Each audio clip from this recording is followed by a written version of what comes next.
digamos, ya va el curso. Y entonces yo puedo resumir en dos cosas, así, dos cuestiones puntuales que se desarrollan en el curso. La organización de los trabajadores. Y para eso empezamos viendo lo que es la teoría sobre organización de trabajadores. Y estamos partiendo desde la parte inicial, cuando los trabajadores no tenían oportunidad de organizarse, porque en esa etapa de la historia es prohibido la asociación. Entonces empiezan a buscar los trabajadores qué forma de organizarse. Y va a aparecer por ahí una figura que se llama la coalición.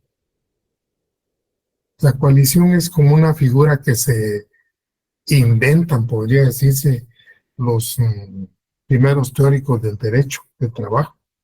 Y no es que se la inventen para la palabra propiamente, sino el uso propiamente de lo que es la coalición. Ustedes saben que en Europa, por ejemplo, es una de las regiones del mundo donde más guerras se conocen a través de toda la historia. Posiblemente en todas las partes del mundo haya sido así, pero en la parte más, donde están más documentadas las guerras y cuestiones así, es en la parte de Europa y parte de Asia. Tal vez es en esa parte donde está más documentada toda la historia de la humanidad, y por eso resulta, digamos, como que ahí fue donde se dieron más confrontaciones entre los pueblos. Y resulta que las primeras confrontaciones entre los pueblos son para ser esclavos, para ser trabajadores forzados, ¿verdad? Y esa es una política que se dio mucho en la antigüedad. Todavía en la época donde empieza la era cristiana tenemos esa condición. Roma era el país, el imperio que dominaba.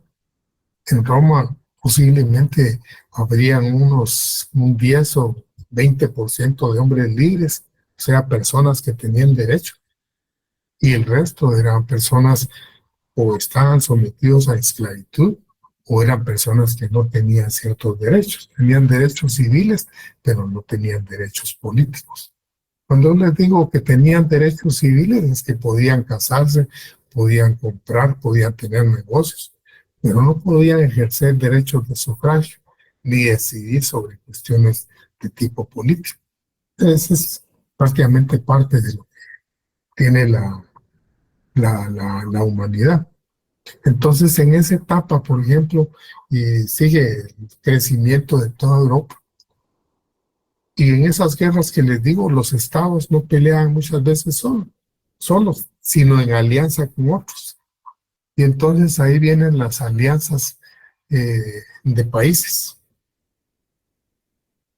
Y políticamente en el ámbito de las guerras se habla de las coaliciones, cuando se reúnen más de dos alianzas.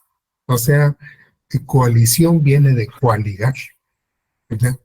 De juntar dos alianzas.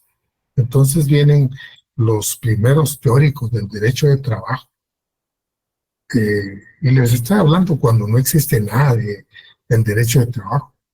Empiezan a hablar a vender la idea de una coalición, a hablar la idea de una coalición como una formación propiamente entre patronos y trabajadores para discutir un tema que les interesa a los dos. Entonces, la primera figura de coalición es precisamente eso, el juntar dos frentes que en ese momento están encontrados para tratar de encontrar soluciones, ¿verdad? Y en Europa el concepto, la idea de coalición, digamos hasta el tiempo incluso de Cabanillas, es esa. Hay autores españoles y de otro lado que refieren la coalición como una unión concertada entre patronos y trabajadores discutiendo sobre un tema en particular. Y entonces se habla, por ejemplo, en la actualidad eso se llama el arreglo directo. Y nosotros lo tenemos en el artículo 374. Y si ustedes leen ese 374, van a darse cuenta que en ninguna parte habla de coalición, sino habla de una forma que se pueden juntar los patronos y trabajadores para discutir sobre un tema. Y más o menos le da la idea cómo es que se configura el tema. Los trabajadores presentan un requerimiento y si los patronos lo atienden, pues se sientan a discutir con ellos. Ya ahí habla de una cantidad de personas, tanto de un grupo como del otro. Hablan de 3 representantes. Pues esa es la primera figura precisamente de la organización de trabajadores. Si ustedes se dan cuenta, no es una forma de organización de los trabajadores propiamente, sino es una integración o un evento donde puedan platicar patronos y trabajadores o representantes más bien de patronos y de trabajadores sobre un tema de tipo laboral. Esa es la primera figura que, digamos, que se conoce a nivel de derecho de trabajo. Más adelante la figura esa viene a América, porque empieza a tener aquí algún aparecimiento también del derecho de trabajo. Y entonces los argentinos y los chilenos son 2 países que tienen muchos inmigrantes europeos. Y cuando digo inmigrantes europeos, no estamos hablando de inmigrantes españoles nada más, sino que son países que tienen inmigrantes de todos los países europeos. Eso les da una conformación muy particular a esos países. Y entonces viene el caso de que los teóricos, tanto argentinos como chilenos, empiezan a pensar y a proyectar una nueva idea. Para ellos la coalición no es la representación propiamente de patronos y trabajadores juntos discutiendo sobre un tema, sino que para ellos la coalición es la representación de patronos o la representación de trabajadores como frentes. Y eso sale de las cuestiones que cuando hace su exposición un autor chileno, que es Federico Ocker Linares. Él es uno de los grandes autores de derecho de trabajo de la época de crecimiento del derecho. Y entonces ahí prácticamente cuando explica esa parte, configura un nuevo concepto de coalición. Ya no es la coalición reunidos patronos y trabajadores, sino pensando en coalición como un frente de trabajadores. Y entonces van ustedes a escuchar, por ejemplo, las coaliciones de trabajadores, ya como un frente de trabajadores, organizados para plantear peticiones, ¿verdad? Fíjense ustedes cómo de una figura terminada se toma solo una parte. Entonces el concepto en Europa es uno y el concepto en América es otro. Para los pueblos americanos empieza a ser la coalición, ya no la coalición únicamente, sino la coalición de trabajadores. Ustedes pueden ir a cualquier juzgado de trabajo en Guatemala y preguntar qué es una coalición de trabajadores y más o menos les van a dar la idea que yo les estoy dando. A veces se habla no de coalición de trabajadores, sino trabajadores coaligados, que es lo mismo, hace hablar en una liga, ¿verdad? Entonces, cuando yo les hablo de esto, les estoy hablando de la parte original del derecho, ¿verdad? Aquí me he adelantado un poco porque este problema que tengo hoy espero que se resuelva, porque no es una cuestión que sabrosa tener una dificultad para usar la tecnología, ahí sí, por prácticamente una situación de problema de la facultad o de la universidad, ¿verdad? Yo les digo, cuando solo se usaba la cuenta donde estaba estaba Claro, así como hacía el compañero, ahí yo entraba Claro y ahí yo. Ahora ustedes entran al link que yo les mandé, pero yo vean todo lo que tengo que hacer para entrar y poder darles clase. Y no estoy en Claro, estoy en una cuenta de Google. ¿verdad? Afuera. Ese es parte del problema. Estoy manejando prácticamente las conferencias, pero tengo dificultad cómo subir eso, porque seguramente el programa que tengo yo no tiene la posibilidad de jalarlo, aunque yo los tenga abiertas en mi ordenador. Pues les decía yo que esa es la parte original de la organización de los trabajadores. Y ahí no les estoy hablando en ningún momento dado de que hay derecho al trabajo, porque no lo hay. O sea, el derecho que prácticamente existe hasta ese momento desarrollado es el derecho civil. El derecho civil, ustedes saben que viene desde la época del Imperio Romano, ¿verdad?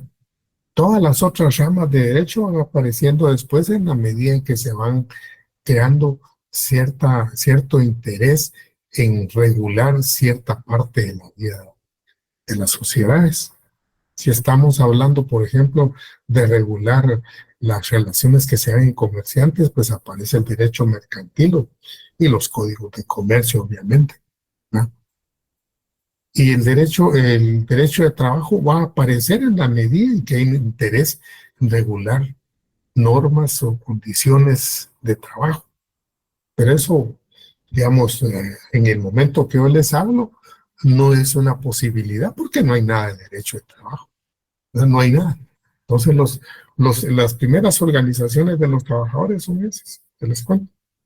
Más adelante, cuando desaparece la prohibición de los trabajadores, aparecen las asociaciones profesionales, que nosotros las vamos a conocer como sindicatos, ¿verdad? Entonces, ese es el gran parte del gran tema del, del contenido del curso. El contenido del curso propiamente va sobre a disertarles a ustedes y llevarlos en algunos casos a la ley de lo que hay en la actualidad de la organización de los trabajadores. Ese es uno. El otro tema es las formas de normación colectiva. Porque una vez organizados los trabajadores en coaliciones, que todavía se utiliza la figura de la coalición para organizar a los trabajadores, o en sindicatos, la finalidad de los trabajadores organizados en cualquiera de esos dos tipos de organizaciones es buscar la forma de negociar las condiciones de trabajo para mejorar las que ya les da la ley ordinaria, o sea, el derecho individual. El derecho individual nos da unas vacaciones de 15 días, por ejemplo. Pues los trabajadores organizados tienen la pretensión, si pueden lograr 16 o 17, pues mejor, ¿no? Eh, el Código de Trabajo nos regula lo que es el salario mínimo. Cada año se emite un salario mínimo. Pero si los trabajadores organizados pueden lograr un salario mejor, pues eso es lo que pretenden. Ahora, ¿cómo lo pretenden y cómo lo logran? A través de ciertas figuras que las vamos a ver en el curso, ¿no? Y entonces esas son lo que se llama formas de normación colectiva. Y les digo, digamos, son formas en que, digamos, se norman esas relaciones. Lo más terminado, lo más, que les dijera yo, que tiene, digamos, contempladas un montón de condiciones, son los pactos colectivos de condiciones de trabajo, ¿verdad? En los lugares donde hay un sindicato, por ejemplo, hay pactos colectivos de trabajo. El pacto colectivo de trabajo es un cuerpo de normas entre el patrono y los trabajadores a través del sindicato. Y entonces normalmente tiene algunas cosas que han superado a la ley ordinaria, ¿no? Pero no es solo el pacto colectivo. Puede ser que no lleguen a tener un pacto colectivo, pueden tener un reglamento, eh, digamos, un pliego de peticiones puede dar lugar a un reglamento en el ámbito del sector privado, del público, perdón, en el sector privado puede dar lugar a un, ¿cómo se llama? A otro instrumento, digamos, que sale del pliego de peticiones, porque el otro es un proyecto de pacto, ¿verdad? hay un convenio colectivo de trabajo. Entonces, en el orden estamos hablando de la importancia del pacto colectivo, los convenios colectivos de trabajo. Bueno, los convenios colectivos de trabajo también tienen una gradación. Hay unos convenios más completos, hay unos convenios específicos. Y entonces hay convenios generales y convenios específicos. Pero también, digamos, a veces la ley establece cierta regulación específica que a veces queda en obligación del patrono emitirla, los reglamentos interiores de trabajo. Esa es otra forma de normación colectiva. Ajá. Entonces, por ejemplo, en el sector público, ustedes van a encontrar algunas instituciones que tienen su ley orgánica, se rigen por su ley orgánica, tienen su reglamento de personal y de repente tienen sindicato y se tiene un pacto colectivo. Entonces, esas tres normas son las que van a regir las relaciones laborales. Posiblemente, digamos, puedan estar en el pacto y no están las normas que están buscando ustedes en un momento dado, no están en los otros cuerpo legal, pero sí están en el pacto. Esas son las formas de normación colectiva. Entonces, el derecho colectivo de trabajo se basa principalmente en, digamos, que es la parte que contempla la organización de los trabajadores y las formas de normación colectiva, ¿verdad? Dentro del punto que tenemos, por ejemplo, ahí hay una parte que habla de instituciones de derecho colectivo, lo que tienen ustedes en la pantalla. Ahí allá, digamos, vamos a hablar de ciertas instituciones que están dentro de ese punto, que son, por un lado, las organizaciones de los trabajadores, por el otro, las formas de normación colectiva, y por otro lado, lo que es la huelga, lo que es el paro, que también lo vamos a analizar y vamos a ver conforme la ley en qué situación se da, ¿verdad? Entonces, como ven ustedes, todo el curso va orientado propiamente al aspecto de negociación colectiva, de organización colectiva y negociación colectiva. No tiene otra orientación, ¿verdad? Y aparece un punto ahí que se refiere al Ministerio de Trabajo. Y en eso tratamos de ver nosotros, por ejemplo, digamos, qué funciones hace el Ministerio de Trabajo en cuanto a derecho colectivo, ¿verdad? Digamos, hay otro tema ahí que está muy vinculado, que es la previsión social.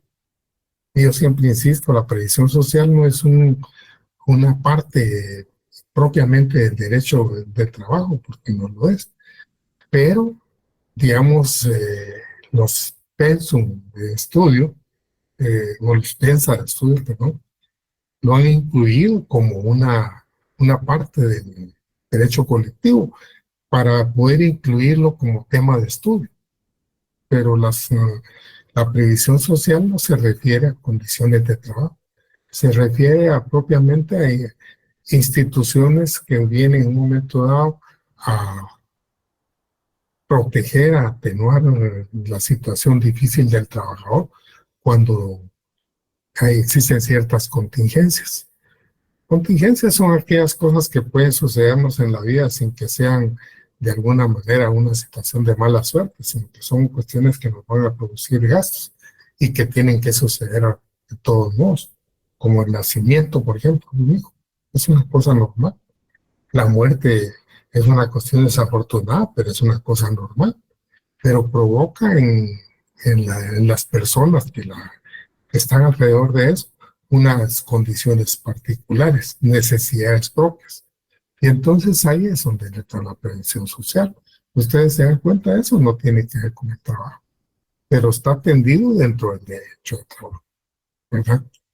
Entonces, ese es, digamos, a eso se refiere el contenido del curso, ¿verdad? Luego tienen ustedes lo que es la definición del curso, del derecho colectivo de trabajo. Y aún más abajito tienen lo que es el concepto del derecho colectivo de trabajo. Algunos que estuvieron conmigo el semestre pasado, tal vez se recordarán que yo les planteaba siempre qué similitud o qué relación hay entre definición y concepto.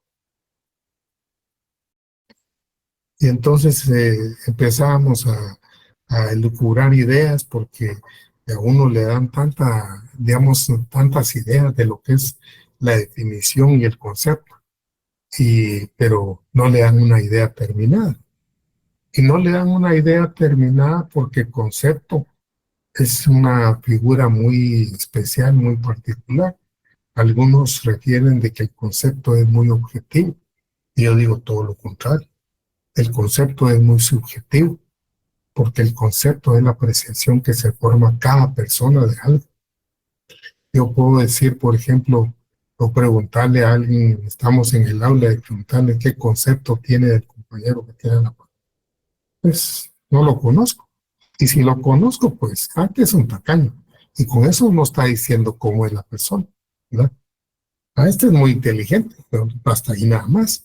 Es la idea que tiene de esa persona. Entonces el concepto normalmente se va orientado a la idea que se nos forma de la persona, porque viene de conseguir cómo conseguimos nosotros la cosa, el objeto, si es curso, el curso, ¿verdad? En tanto que cuando hablamos de definición, estamos hablando de una descripción. A través de una definición, yo les puedo transmitir a los compañeros, eh, digamos, de qué les estoy hablando y me van a captar la idea, ¿verdad? Si yo les digo, por ejemplo, que bueno, es el curso de Derecho Laboral, que hablamos en general, es aquel que se ocupa de la regulación de las relaciones entre patronos y trabajadores y trata de proteger un tanto al trabajador. Ya le estoy dando el campo, le estoy diciendo más o menos qué orientación tiene, se rige por ciertos principios, le estoy dando toda una descripción y una idea general de lo que es el curso. Entonces esa es una definición. La definición casi cae dentro de lo que es la descripción, ¿verdad? En tanto que el concepto, digamos, es una idea que uno tiene de algo, ¿no? Y por ejemplo, en las definiciones de, de derecho de trabajo o derecho colectivo de trabajo, ustedes pueden buscarla en diferentes autores y van a encontrar la definición orientada a lo que más le interesa o lo que más le importa al que elaboró la definición. Pero de todos modos les está describiendo, digamos, a qué se refiere el derecho colectivo de trabajo, ¿verdad? Y, digamos, es una situación que nos permite prácticamente tener una idea de lo que nos están hablando. En tanto que el concepto posiblemente nos transmita una idea, pero de lo que el que elaboró el concepto le parece más importante, ¿verdad? Por ejemplo, a mí me han parecido muy importantes conceptos de tres autores.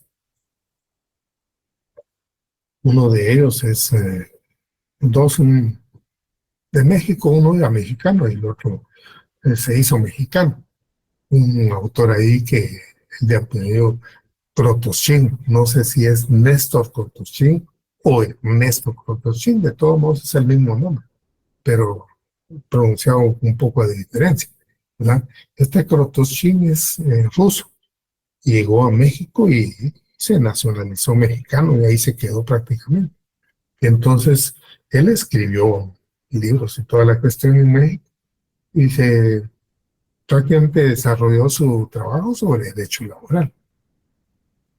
Por el mismo origen posiblemente que él tenía, como les comento que era ruso. Digamos, él cuando habla del derecho de trabajo dice que es un derecho supraestructural. Yo no sé si algunos aquí se recordarán qué es la supraestructura, pero cuando hablamos de una sociedad se habla de la estructura, de la infraestructura y de la supraestructura. La infraestructura está contemplada por todo lo material que una sociedad tiene. La estructura de cómo es que está organizada.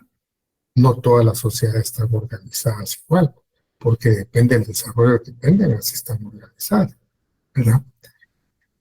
Pero vamos a describir propiamente ya a la sociedad, a las personas. Y la supraestructura es todo el bagaje que determina la conducta de la sociedad. La religión, por ejemplo, determina ciertas actitudes morales de los individuos. El derecho obliga a cierta forma de conducta, ¿verdad? Y entonces, parte de la supraestructura son todas las instituciones que se han ido creando en un momento dado, sea físicas o sea en un momento dado abstractas, para mantener cierta conducta del individuo. Y el derecho de trabajo, desde el punto de vista de él, prácticamente viene, el derecho colectivo viene a ser parte de la superestructura, porque al crear ciertas normas, los trabajadores en un momento dado crean cierta forma de conducta. Entonces, si ustedes se dan cuenta con decir que es un derecho supraestructural, no está dándonos una definición, no nos está diciendo una descripción que es el derecho colectivo de trabajo. Pero cuando lo vemos desde el punto de vista de lo que lo concibe, sí tiene razón, porque el derecho colectivo de trabajo viene a ser normas que en un momento dado regulan la conducta de los individuos. Tal vez no a nivel general, pero sí en cada centro de trabajo donde se aplica un pacto colectivo, un convenio colectivo de trabajo, o se aplica un reglamento, por ejemplo.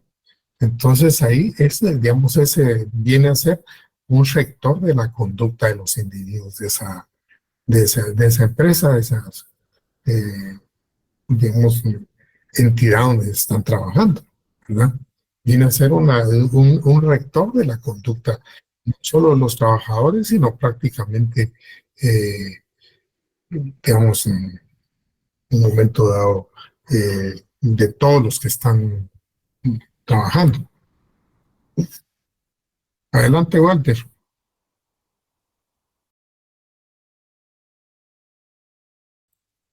Disculpe, Lick, solo es que unos compañeros decían que no podían ingresar cuando estaban viendo el tema de la pantalla, nada más.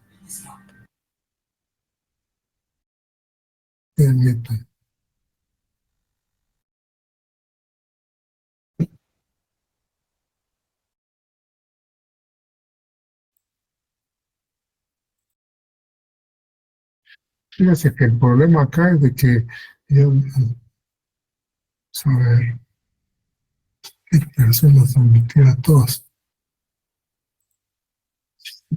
Ahí posiblemente ingresen ya.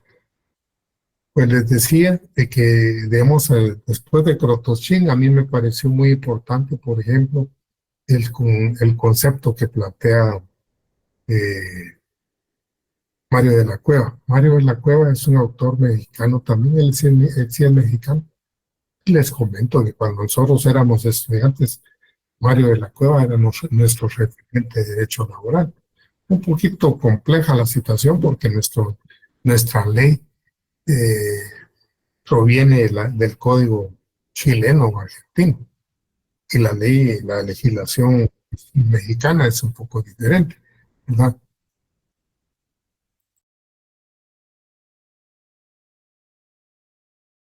Entonces, el tema, como les digo, se nos complicaba un poco ciertas figuras, entenderlas, pero era el referente más inmediato que teníamos nosotros.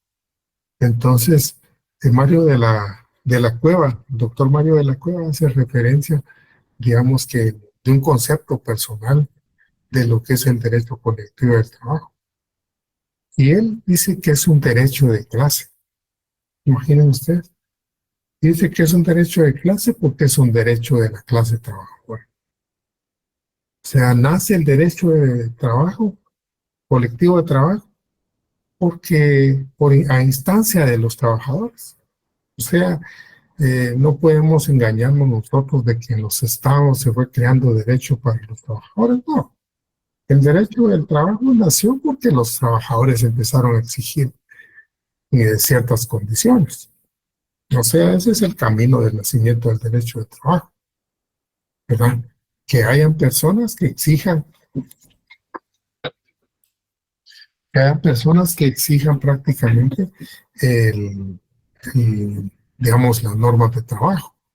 Ese es el derecho, o sea, a instancia de los trabajadores aparece el derecho de trabajo y el primer derecho que aparece es el derecho colectivo. No es ningún derecho individual. El derecho individual aparece cuando se codifican los derechos en todos los países, ¿verdad? En ese momento aparece el derecho individual, pero que lo que primero aparece es el derecho colectivo. Entonces, el derecho de trabajo nace a instancia de los trabajadores. Esa es una de las primeras razones que él refiere, ¿verdad? ¿Cuál es el fin? ¿Cuál es digamos, la finalidad de crear ese derecho? La finalidad es el bienestar de los trabajadores. O sea, no se crea ese derecho, esas normas de derecho no se crean para beneficiar al patrón, se crean para beneficiar al trabajador, ¿verdad? Ese es el fin, ¿verdad? Y entonces, como que lo va haciendo así en cascada, porque luego dice quiénes son los beneficiados cuando se estructura ya el derecho colectivo, los trabajadores. O sea, no, es un derecho, si ustedes se dan cuenta, nace por los trabajadores como un fin y beneficia a los trabajadores. Entonces, por eso él refiere que es un derecho de clase. A mí me parecía más fácil de asimilar eso cuando era estudiante, porque yo fui dirigente sindical y el asesor de nuestro sindicato hacía, cuando nos hablaba, hacía a veces iba a discutirse el pacto y todo, y en las asambleas nos decía algo. Y me recuerdo muy bien, decía, eh, el derecho es como una calle, pero de una vía. Una vía donde el que tiene derecho es el patrón. O solo el empleador es el que tiene el derecho de decidir a quién contrata y qué condiciones pone y toda la cuestión. O sea, él es el que tiene todas las cuestiones y el trabajador se va ligando a eso. Pues el derecho colectivo de trabajo, decía él, es como una carretera que viene haciéndose una vía de regreso. Y viene haciendo una vía de regreso porque los trabajadores vienen reclamando ciertos derechos y ganando ciertos espacios. Sí. O sea, no se interrumpe, no se bloquea una cuestión, sino que los trabajadores vienen a la par ganando ciertos derechos. Y eso es una realidad, ¿verdad? Y entonces, ¿cómo se llama? Eso es una realidad. Y entonces, les digo, el concepto de Mario de la Cueva, por eso lo asimilo con mucha facilidad desde ese punto de vista, como digo, de que es el derecho a actividad masiva a instancia de los trabajadores, tiene la finalidad de los trabajadores y cuando se logra establecer las reglas, a quien beneficia es a los trabajadores, ¿verdad? No es otra línea. Y por último aparece otro autor, ese es un chileno, que se llama Jaime Correa Montalvo. Y Jaime Correa Montalvo refiere que el derecho de trabajo, y más bien el derecho colectivo de trabajo, es un derecho armonizador. Y entonces uno encuentra por qué es un derecho armonizador. Fíjense ustedes que gracias a que se establecen ciertos mecanismos para discutir las demandas de los trabajadores, prácticamente se logra mantener cierta armonía entre patronos y trabajadores. Porque, digamos, cuando se llegan a movimientos fuertes de huelga y cuestiones de esa naturaleza, en la actualidad, pues ya nosotros conocemos los movimientos de huelga como la suspensión de labores, nada más, pero en sus inicios, el derecho al trabajo, digamos, se da una situación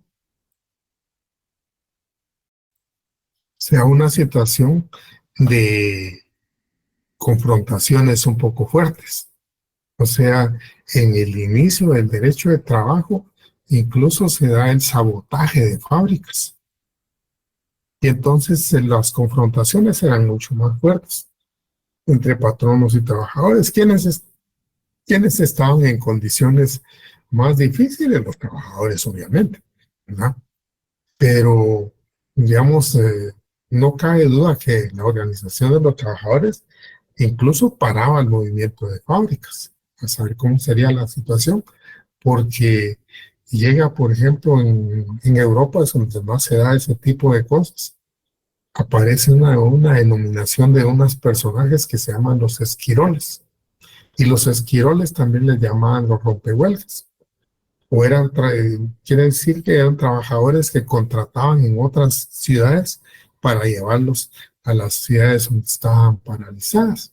Ya se imaginan ustedes los enfrentamientos que se provocaban entre los mismos trabajadores, ¿verdad? Entonces, esa situación se va arreglando cuando en el derecho de trabajo se van estableciendo reglas, cómo debe llevarse la negociación, qué límites tiene el trabajador, qué límites tiene el patrón. Entonces, sí, el derecho colectivo de trabajo viene a armonizar un poco la relación obrero-patronal, porque la relación de patronos-trabajadores es una relación que no puede esperarse ni que desaparezca alguna vez. Esa es una relación de todo el tiempo y digamos, y va a existir siempre en la humanidad, ¿verdad? El tema es de que se debe conciliar un poco los intereses de ambas partes para que en un momento dado haya armonía, posiblemente una paz definitiva y una hermandad definitiva no puede haber porque van a haber siempre intereses encontrados. El trabajador siempre va a estar pretendiendo mejorar sus condiciones y el patrono no es que esté pensando en buscar la forma de pegar al trabajador, pero al final a eso se llega porque el patrono lo que está tratando es de abaratar sus costos y lo que es los pagos de salario son costos para él, ¿no? Como son costos de la materia prima que compra, ¿verdad? El transporte de la materia prima, todo el proceso para, digamos, transformar eh, la materia prima. Esos son costos. Y entonces para él ve como costo también el aspecto salarial, ¿verdad? No es una situación, no es que mire al otro como enemigo. Posiblemente en la antigüedad, cuando hablamos de esclavos, era otra cosa, pero en la actualidad el empleador lo que ve es costos, pues, no está viendo sus trabajadores sus enemigos. Pero eso a una confrontación que va a ser siempre permanente. Entonces, la única forma de tratar de llevar una armonía entre esas dos partes que tienen ahí sí intereses irreconciliables, que esa es la realidad, ¿verdad? Que en un momento dado pueden lograr cierta armonía, es otra cosa. Digamos, es a través del derecho colectivo de trabajo. Entonces, cuando Jaime Correa Montalvo habla de que el derecho de trabajo, de colectivo de trabajo es un derecho armonizador, si ustedes se dan cuenta, tiene toda la razón, el enfoque y el uso que tiene esa palabra en el derecho colectivo, ¿verdad? Con esto le estoy prácticamente refiriendo que eso no es una definición, ¿verdad?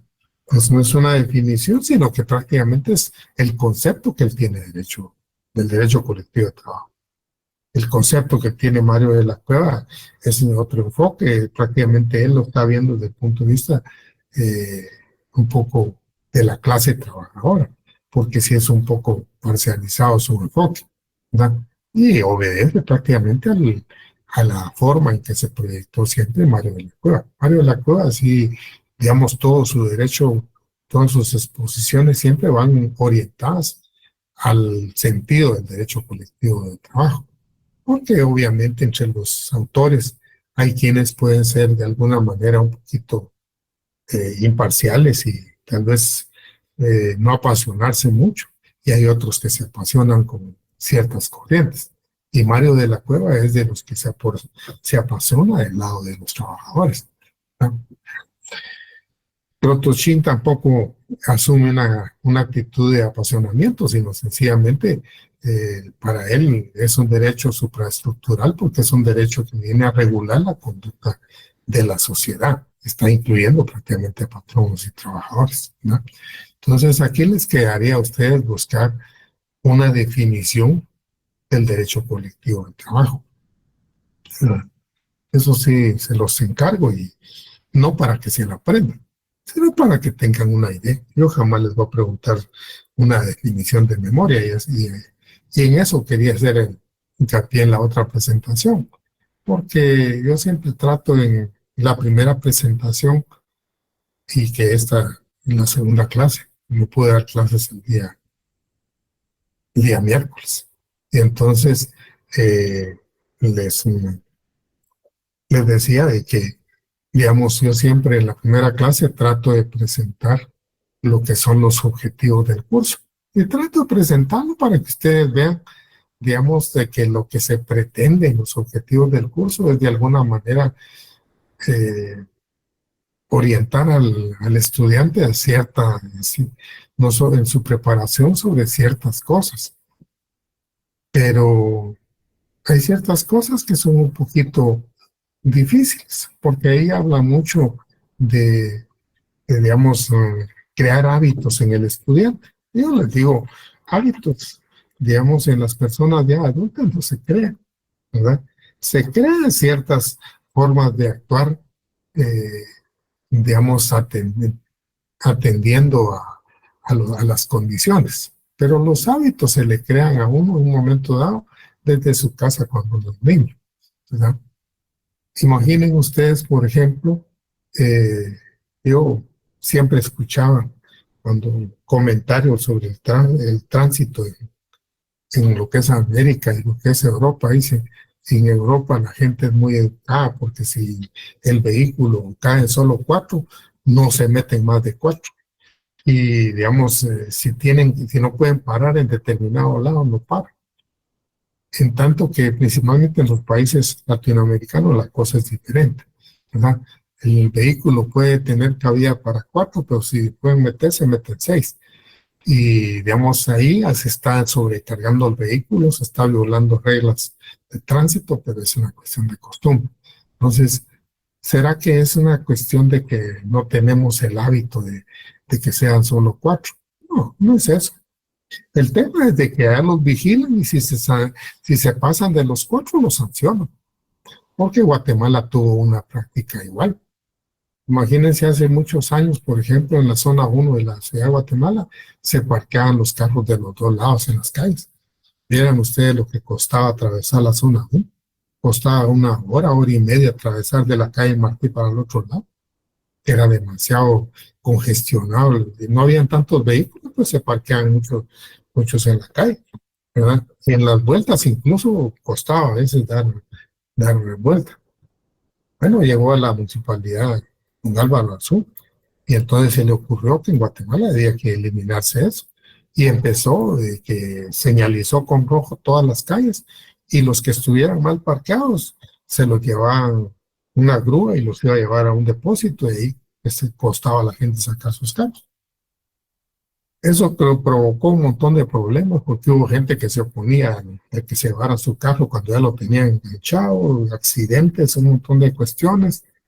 Y entonces vino y empezó a cambiar la cosa y empezó a poner los cepos. Y entonces que consiguieron uno que le quitaran un cepo de un carro que estaba mal parqueado, eh, pasaba toda la mañana uno esperando y dando vueltas para que primero pagar la multa y después que le quitaran el cepo, ¿verdad?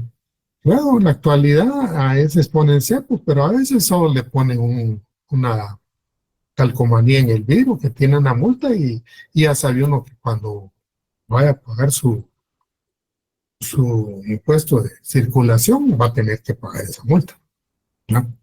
Entonces, en la actualidad ustedes miran en la zona 1, digamos, la mayor parte de veces en los lugares donde no se pueden parquear carros, hay un montón está el espacio libre para pasar, ya no cuesta tanto atravesarlo. Entonces, ¿será que nos habituamos a no parquearnos? ¿Nos educamos? No, aprendimos de que si hacemos tal cosa nos cae la vida, ¿verdad? Y en la actualidad he visto yo que se ha regresado un poco. A veces uno encuentra la par de que del carro que está parado, se para otro y está con las luces intermitentes y hay que estar viendo cómo pasa uno. Eso ya es una cuestión que estamos regresando, pues, a una situación ya superada, ¿verdad? Entonces, ahí solo hay dos explicaciones. O la persona que hace eso no entiende que está haciendo mal o le importan poco los demás.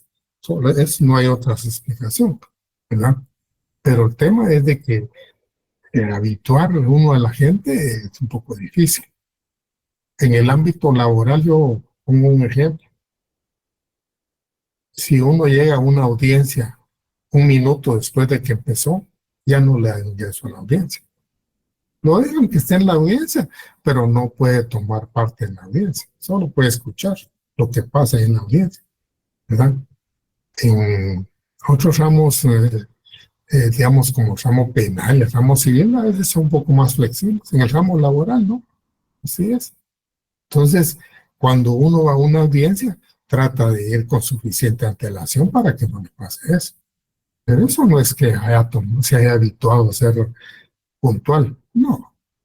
Tomó una conducta porque, digamos, si no, salió una sanción, ¿verdad? Entonces, les digo yo, cuando refiere ahí a habituar al estudiante a que analice, que habitual, eso es un poco difícil.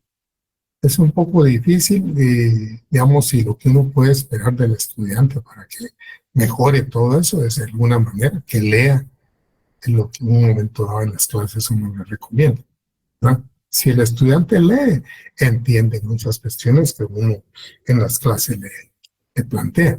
Pero si no lee, definitivamente no tiene dificultad. Y uno lo mira en la actualidad con los últimos exámenes presenciales. O sea, el semestre pasado, para la mayoría de estudiantes fue un calvario los exámenes, porque estaban acostumbrados a estar en su casa y tener a mano cualquier consulta de cosas, incluso de la consulta con otras personas, ¿verdad? En la actualidad eso ya no es posible, pero valiera poco eso. Los exámenes que se hacían de forma virtual eran de selección múltiple. Entonces ahí tenía la respuesta al estudiante. En la actualidad le plantean una pregunta y tiene que entender la pregunta y empezar a elaborar mentalmente la respuesta. Porque esos son dos ejercicios que nos fuimos desacostumbrando a hacer. Tenemos que retomar eso. Entonces les digo,